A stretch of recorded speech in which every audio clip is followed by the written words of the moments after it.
Sabay-sabay natin alamin ang mga kaganapan na nangyayari sa ating bansa.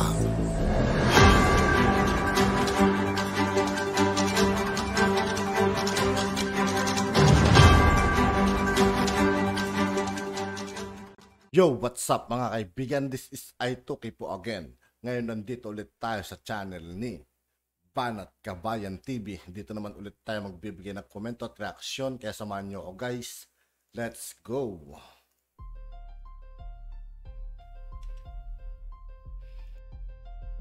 Natin ngayon, ito po, no, nakakatakot na po muna, no? Siguro gamitin po natin tong Holy Week para magdasal na sana po yung pong mga hindi manaig, yung mga nagnanais na makipagdigmaan na tayo sa China. Ganon din po yung China, hindi po manaig sa mga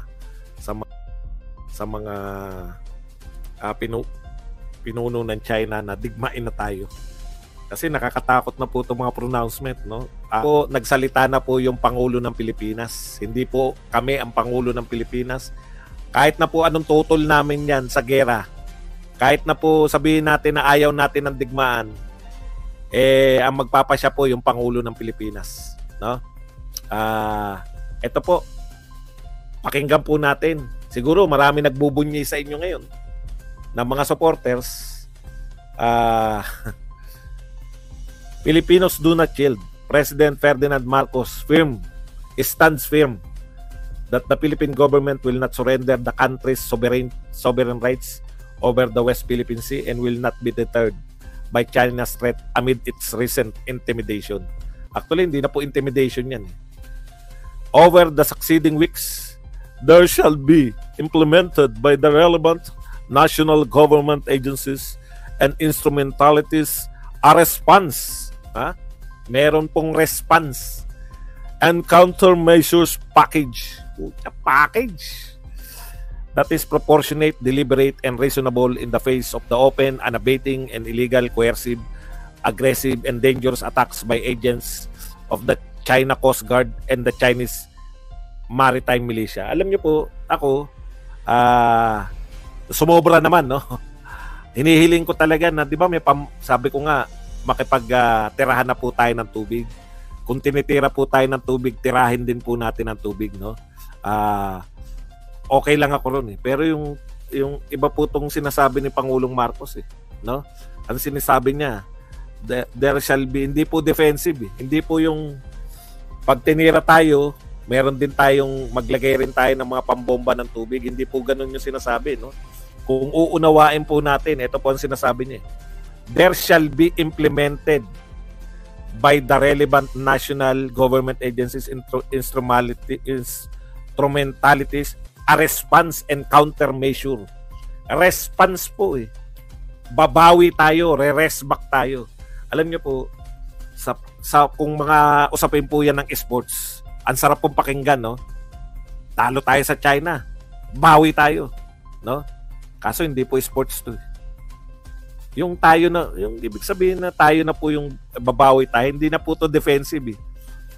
Yung humihingi po tayo ng response sa Pangulo, dalawa yung sinasabi natin gusto natin marinig, no? Makikipagbombetan tayo ng tubig pag binobombe tayo or dadaanin natin sa mabuting usapan. Mukhang wala pong pronouncement na dadaanin sa mabuting usapan, no? Wala riyan, eh.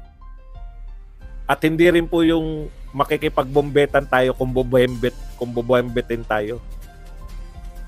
Response, ibig sabihin, babawian natin.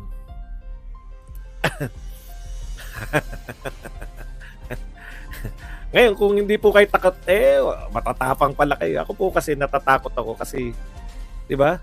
Gusto mo yung masaya sa Pilipinas, eh. Okay lang sana kung ito pong mga tao na to ay makakatiyak tayo na walang iwanan sa Pilipinas. Kasi tayo, gustuin man nating umalis sa Pilipinas. Wala naman tayong pupuntahan na ibang lugar, eh. Anyways, deliberate and reasonable in the face of the open. So, Hindi naman tayo, siguro ang sinasabi ni Pangulong Marcos, hopefully, ang sinasabi niya rito ay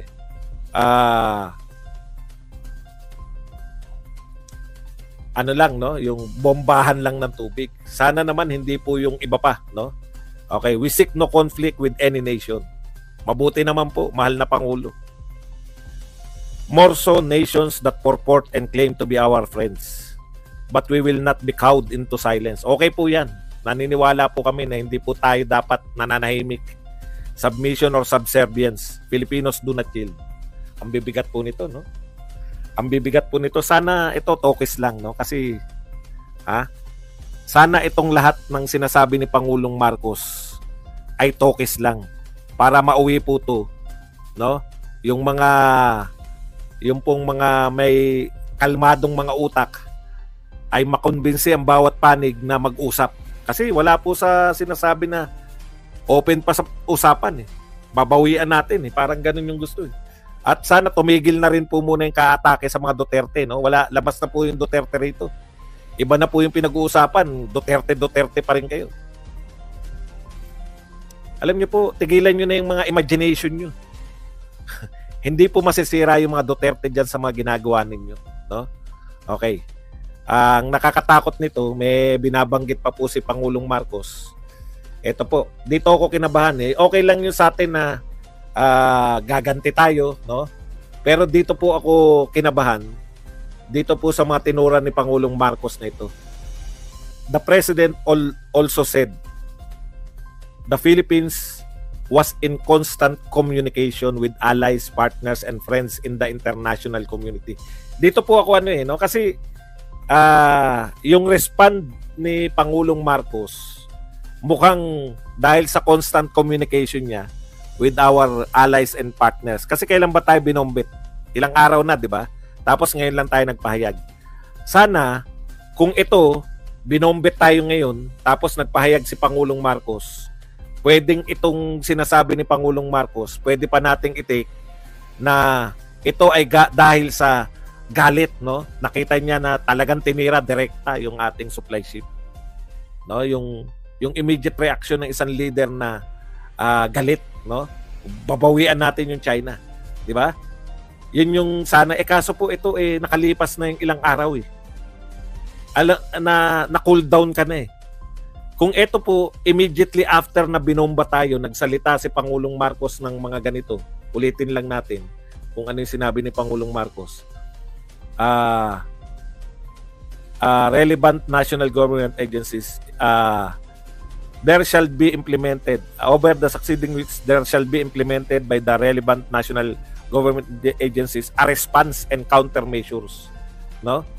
Ibig sabihin, napag-isipan na to ng Pangulo ng Pilipinas. Hindi na po to out of kaya meron talagang response. At ang nakakatakot dito, sinabi niya to after niyang magkaroon ng constant communication with allies, partners, and friends in international community.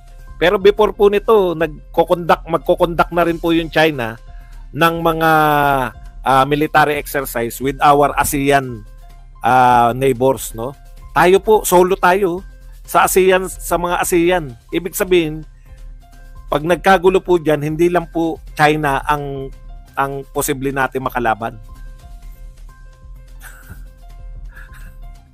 Okay. So ano po ang nakakatakot dito? Ito po ang nakakatakot.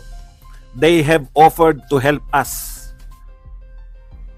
Nakakatakot ba yung badong nag-offer nga silang tumulong? Teka lang, hindi naman sila nag-offer na tumulong na makipagdigmaan eh. Tuloy natin. They have offered to help us on what the Philippines requires to protect and secure our sovereignty.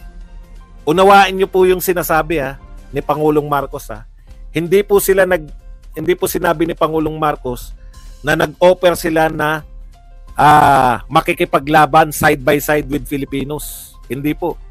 Ano po ang sinabi niya? They have offered to help us on what the Philippines requires to protect and secure our sovereignty. Ano ang kinakailangan ng Pilipinas para maipagtanggol ang ating kalayaan, ang ating soberenya. sovereign rights and while ensuring peace and stability in Indo-Pacific. Hindi po nila sinabi ng mga kaalyado natin na they will fight side by side with the Philippines, with the Filipinos. Hindi po. Ang sinabi po niya, they have offered to help us on what the Philippines requires to protect and secure our sovereignty. So kung ano ang kailangan natin, ipo-provide nila. May naalala po ba kayo na bansa na ganyan? Ganyan ang sitwasyon? Meron po. Ako, naisip ko talaga, Ukraine. Ito po, wala na pong kunwarian to. Nagdeklara po si Pangulong Marcos ng ganyan. Sinasabi niya na we will respond. We will make a corresponding response. Nung siya po ay nagkaroon ng komunikasyon at nangako itong ating mga kaalyado na bibigyan nila tayo ng mga required natin to protect us. Usap. At yun nga po mga kaibigan, dito po nagtatapos ang ating reaction video. Muli ako po si I2K ng Sundalo ng Tunggalo. Maraming salamat sa patuloy na pagsuporta. Yeah, peace out.